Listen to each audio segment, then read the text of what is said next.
तो स्टूडेंट्स आज हम जो टॉपिक डिस्कस करने वाले हैं वो है हिस्ट्री चैप्टर 5 से व्हेन पीपल रेबेल और the revolt of 1857 and after.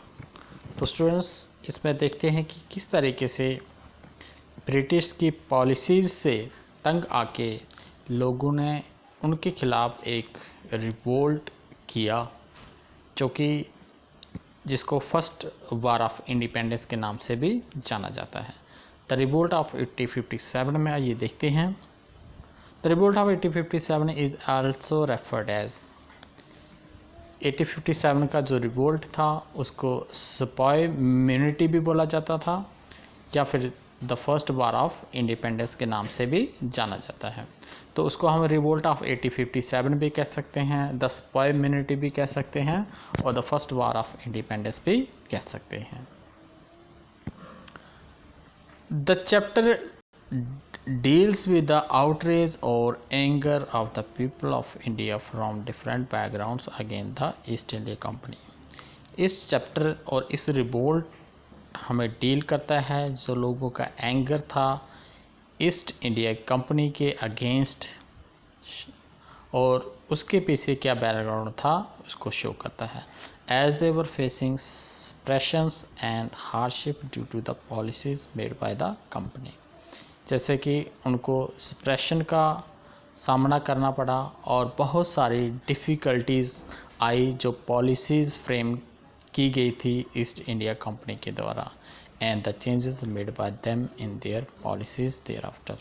और उसके बाद जो चेंजेस उनकी पॉलिसीज़ में लाए गए थे उन सब से तंग आके लोगों ने क्या किया, उनके खिलाफ रिवोल्ट किया। Policies and the people. The policies of the East India Company affected the lives of the Indian people in many ways। जो पॉलिसीज़ फ्रेम की गई थी ईस्ट इंडिया कंपनी के द्वारा, उन पॉलिसीज़ ने जो इंडियन पीपल थे उनको बहुत तरीके से क्या किया, अफेक्ट किया, प्रभावित किया। These policies of East India Company had effect on different people such as kings, queens, landlord, tribals, spy and the peasants। तो उन पॉलिसीज़ का जो अलग अलग सेक्टर के लोग हैं उन सब के ऊपर अलग अलग तरीके से प्रभाव हुआ, जिसमें किंग्स, क्यून्स और लैंडलॉर्ड भी आते हैं, ट्राइबल्स, स्पाई और पीजेंट्स। इन सब के ऊपर जो पॉलिसीज़ थी ब्रिटिश की बहुत ही बुरा प्रभाव हुआ। तो इससे स्प्रेस होकर इन पॉलिसीज़ से तंग आके लोगों ने ईस्ट इंडिया कंपनी के खिलाफ रिवोल्ट करना या प्रदर्शन करना शुरू किया। The company Britishers as these policies were against their rights and settlement. जितनी भी पॉलिसीज़ थी लोगों का मानना था कि ये जो पॉलिसीज़ हैं ये लोगों की राइट्स और सेटलमेंट के क्या हैं, अगेंस्ट हैं, इसलिए लोग इससे नाखुश थे। Nawabs loss their power. तो सबसे पहला पॉइंट ये था कि नवाब जो जितने भी थे उस टाइम के, उन सब की जो पावर्स थी वो ईस्ट इंडिया कंपनी के द्वारा क्या हो गई, न्यूट्रलाइज कर दी गई, मतलब उन पावर्स को क्या किया, ख़त्म कर दिया गया। Mid 18th century nawab loss their power. 18th century की मिड में नवाबों की जो पावर्स थी वो लॉस्ट हो गई due to the battle of Plassey और the battle of Buxar. They lost honour and authority. उसके बाद उनका ऑनर और जो अथॉरिटी थी उनकी वो क्या हो गई, ख़त्म हो गई। Freedom of rulers was reduce. तो जो रूलर्स होते थे इंडियन, उनकी जो फ्रीडम थी उसको क्या कर दिया गया, कम कर दिया गया, रिड्यूस कर दिया गया। Revenues and territories were taken away in stages. तो जितनी भी टेरिटरीज होती थी इंडियन रूलर्स की या नवाब की, और जो रेवेन्यू होता था उनको आस्ते आस्ते स्टेप बाय स्टेप करके क्या कर दिया गया, कम कर दिया गया। और जो टेरिटरीज थी उनको ब्रिटिश कंपनी में क्या कर दिया गया, एनेक्स कर दिया गया। Ruling family tried to negotiate. जो रूलिंग फैमिली थी अब उनको क्या करना पड़ा, नेगोशिएट करना पड़ा ब्रिटिश कंपनी के साथ। एग्जाम्पल के लिए रानी लक्ष्मीबाई ऑफ झांसी, नाना साहब the adapted son of the Peshwa Bajirao second. तो इसमें रानी लक्ष्मीबाई जो झांसी की थी उनकी, और नाना साहब जो थे अडॉप्टर सन पेशवा, बाजीराव पेशवा सेकंड के थे, इनको क्या करना पड़ा, नेगोशिएट करना पड़ा ब्रिटिश कंपनी के साथ। Awadh was one of the territory annexed, उसके बाद अवध को भी क्या किया, एनेक्स कर लिया गया ब्रिटिश जो कंपनी थी ईस्ट इंडिया कंपनी में। इन 1801 the subsidiary alliance was imposed on Awadh, 1801 में सब्सिडरी अलायंस इम्पोज किया गया अवध के ऊपर, जिसके अकॉर्डिंग टू क्या है कि जो कंपनी होगी वो क्या करेगी, अपनी फोर्सेस प्रोवाइड करेगी रूलर्स को, और रूलर्स उसके बदले में उनको क्या देंगे, अपने एरिया का जो रेवेन्यू है वो उनके हाथ में दे देंगे। तो इस तरीके से सब्सिडरी अलायंस भी एनेक्सेशन का एक कारण बना। इन 1856 finally it was taken over, और 1856 में वो टोटली अवध जो था वो एनेक्स कर दिया गया ईस्ट इंडिया कंपनी के रूल में। Bringing an end to the Mughal dynasty, उसके बाद मुगल डायनेस्टी का एंड हुआ।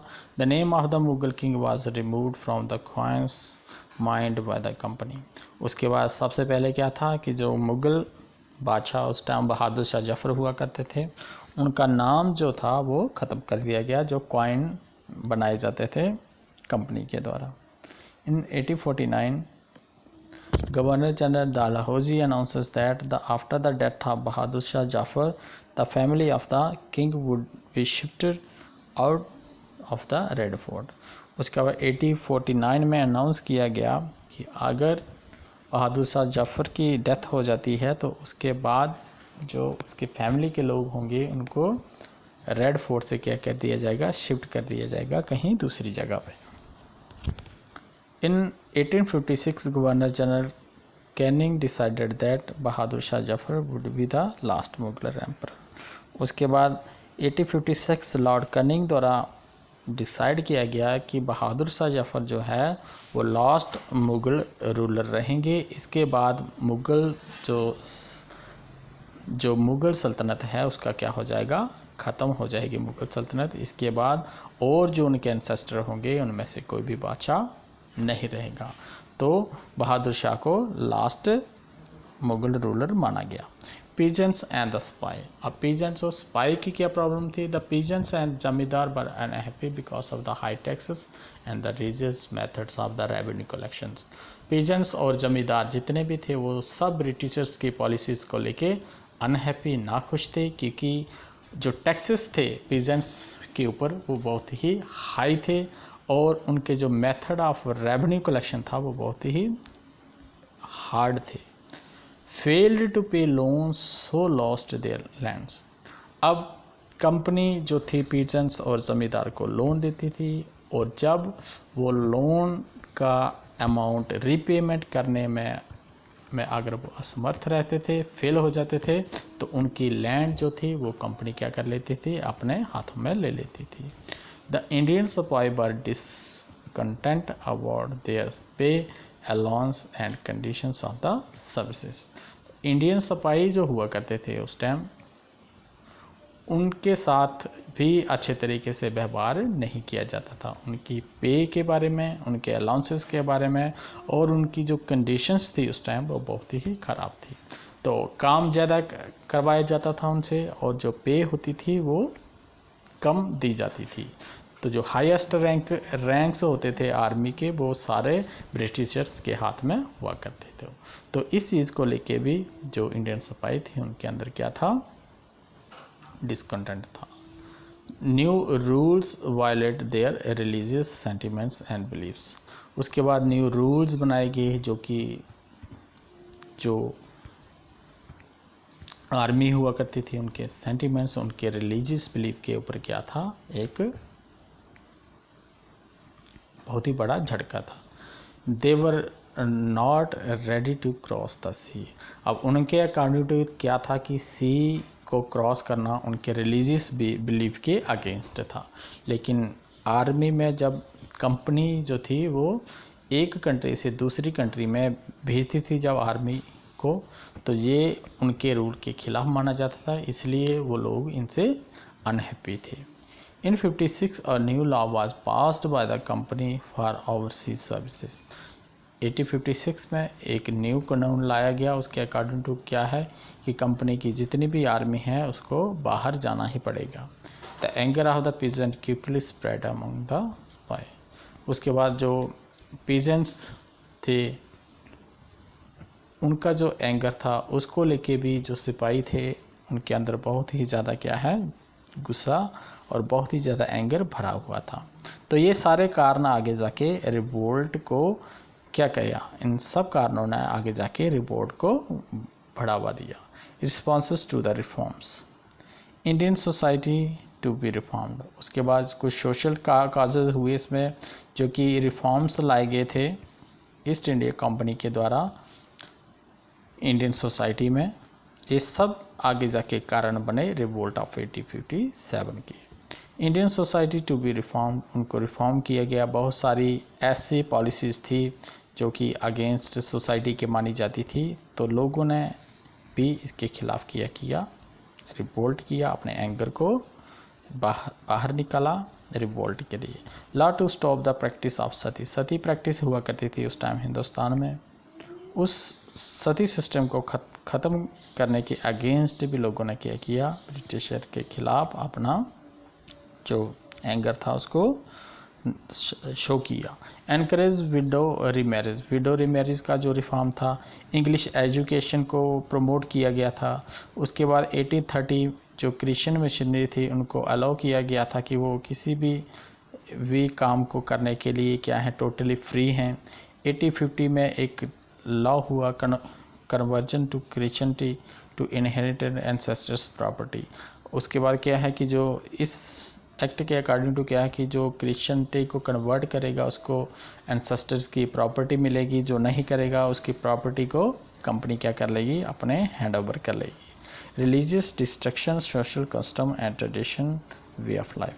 उसके बाद रिलीजियस डिस्ट्रक्शन, सोशल कस्टम और ट्रेडिशनल वे ऑफ लाइफ को अफेक्टेड देखते हुए लोगों ने क्या किया, कंपनी के खिलाफ रिवोल्ट करना शुरू किया। ये सती सिस्टम और विडो मैरिज का रिफॉर्म जो थे ब्रिटिश के द्वारा लाए गए थे, लोगों ने इसके खिलाफ क्या किया कि ये हमारी सोसाइटी और रिलीजियस बिलाफ के क्या हैं, अगेंस्ट हैं। Immunity become a popular rebellion. Immunity जो थी आगे जाके ये एक पॉपुलर रेबेलियन बना। कॉमन एनिमी, क्योंकि सबका जो एनिमी था उस टाइम ईस्ट इंडिया कंपनी और ब्रिटिश जो हैंडलर थे वो थे। People need to reorganise, communicate, take initiative to display the confidence. उसके बाद लोग चाहते थे कि वो एक साथ ऑर्गेनाइज हो जाएं, कम्युनिकेट करें और एक साथ इनिशिएटिव लें ताकि अपने आपको आगे कॉन्फिडेंस के साथ क्या करें, डिस्प्ले करें। After hundreds year company faced a massive rebellion. उसके बाद कि सालों के बाद कंपनी को एक बहुत ही ज़ोरदार और एक बहुत ही पावरफुल रेबेलियन देखने को मिला। Spy maintained the several places beginning from Meerut. तो जो रिवोल्ट था ये मेरठ से शुरू हुआ, अलग अलग जो कम्युनिटीज़ थी, अलग अलग छावनी थी मिलिट्री की, वहाँ से ये रिवोल्ट स्टार्ट होना शुरू हुआ। Biggest armed resistant to colonialism. तो ये उस टाइम का सबसे बड़ा हथियारबंद क्या था, ये रिवोल्ट था जिसको कंपनी को मेंटेन करना बहुत ही मुश्किल था।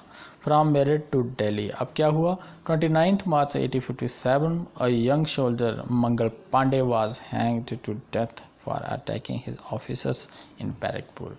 तो बैरकपुर से ये जो रिवोल्ट था स्टार्ट हुआ। मंगल पांडे जो कि एक सोल्जर था, उसने जो ब्रिटिशर सोल्जर्स थे उनके ऊपर अटैक किया। बैरकपुर की जो कैंटोनमेंट एरिया था वहाँ पे मंगल पांडे को सज़ा दी गई और उसको हैंग किया गया। तो यहाँ से फिर जो स्पाई थे, जो मिलिट्री के लोग थे, वहाँ से उन्होंने रिवोल्ट करना शुरू किया। The regiment at Meerut refuse to do the army drill. उसके बाद मेरिट की बारी आती है। मेरिट में जो ऑफिसर्स थे, जो आर्मी के लोग थे, उन्होंने आर्मी ड्रिल करना बंद कर दिया। 9 मई 1857 को क्या हुआ, 85 स्पाई जो थे उनको सर्विस से क्या किया गया, डिसमिस कर दिया गया और उनको 10 साल के लिए जेल में भेजा गया। तो ये सब कारण बने आगे जाके रिवोल्ट के लिए। The response on 10th May the soldier marched to the jail in the Meerut and release the spy. उसके बाद 10 मई को सोल्जर का एक ग्रुप आया और मार्च करके वो मेरिट जेल की तरफ गए और वहाँ से जो स्पाई जिनको कैद किया गया था रिलीज़ करवाया। The attack and killed the British officers. उसके बाद शाबनी के ऊपर उन्होंने अटैक किया और बहुत सारे ब्रिटिशर्स को क्या किया, किल किया। The captures guns and ammunition. उसके बाद गन्स एंड एमिनेशन को कैप्चर करके आगे रिपेलियन बढ़ता गया। बार ऑफ द फिरंगीज, उसको बार ऑफ द फिरंगी के नाम से भी जाना गया। द लीडर्स, उसके बाद मेन लीडर क्या थे इस रिवोल्ट ऑफ 1857 के। The soldier decided to make the Mughal emperor Bahadur Shah Zafar as their leader. तो सोल्जर्स और जितने भी पीजेंट्स थे, नवाब थे, किंग्स थे, उन सब ने डिसाइड किया कि जो लास्ट मुगल एम्परर बहादुर शाह है उसको लीडर बनाया जाए। 10th May the spy of Meerut road move to Delhi. उसके बाद 10th मई को जितने भी सिपाही मेरिट के थे उन्होंने दिल्ली की तरफ मार्च करना शुरू किया। The regiment station in Delhi also rose up in the rebellion. तो जो रेजिमेंट दिल्ली में थी उन्होंने भी अपनी आवाज़ को क्या किया, बुलंद किया रेबेलियन को लेके। The Britishers officers were killed, arms and ammunition seized, building set on fire. उसके बाद ब्रिटिश ऑफिसर्स को मार दिया गया, आर्म एंड एमिनेशन को कलेक्ट करके बिल्डिंग को क्या किया, आग के हवाले कर दिया। तो इस तरीके से लोगों का जो एंगर था वो बढ़ता गया और देखते ही देखते लगभग पूरे भारत में जो 1857 का रिवोल्ट था वो एक बहुत ही खतरनाक शक्ल में बाहर आने लगा। बहुत सारे लोगों ने इसमें बढ़ चढ़ के भाग लिया। The soldier convinced Bahadur Shah Zafar as their leader. Soldiers ने कन्वीनियंस कर लिया बहादुर शाह जफर को लीडर करने के लिए। Bahadur Shah Zafar wrote letter to all his chiefs and ruler of the country to fight the British. उसके बाद बहादुर शाह जफर ने एक लेटर लिखा, जितने भी चीफ्स और रूलर थे इंडिया के सबको एक लेटर लिखा कि आप क्या करो, ज्वाइन हो जाओ और ब्रिटिश के खिलाफ फाइट करने के लिए।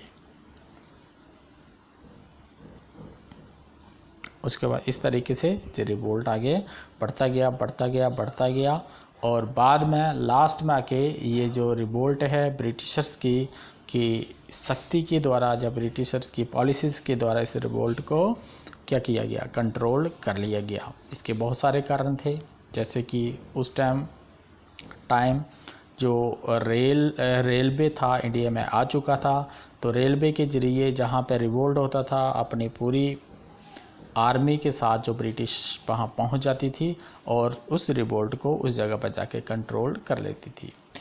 आगे क्या हुआ कि जो रिवोल्ट है इसका टाइमिंग जो थी वो सही नहीं थी, क्योंकि ये रिवोल्ट जो था ये एक एक करके शुरू हुआ। अगर रिवोल्ट इकट्ठा होता तो शायद आगे जाके ये सक्सेसफुल भी बन जाता, लेकिन एक टाइमिंग सही ना होने की वजह से रिवोल्ट आगे जाके क्या हो गया, फेल हो गया और फिर ब्रिटिश ने इसको पूरे तरीके से अपने कंट्रोल में ले लिया और फिर आगे जाके उन्होंने जो इस रिवोल्ट के को करने वाले जो मेन लीडर्स थे उनको पकड़ के जेल में डाल दिया, कईयों को हैंग कर दिया गया।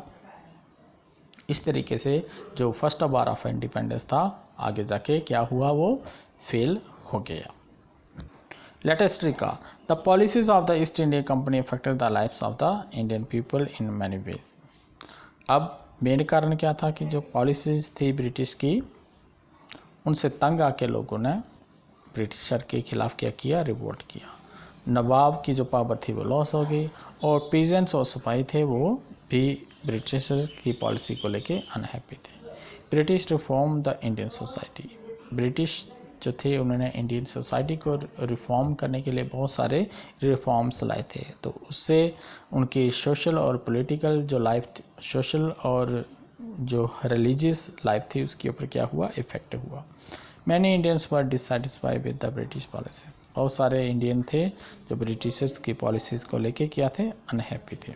सो Indian rose against the Britisher policies and reform. तो लोगों ने इन पॉलिसीज़ और रिफॉर्म्स के अगेंस्ट क्या किया, ब्रिटिशर के खिलाफ एक रिवोल्ट किया, जिस रिवोल्ट को हम 1857 के रिवोल्ट के नाम से जानते हैं। तो स्टूडेंट, ये था हमारा आज का टॉपिक।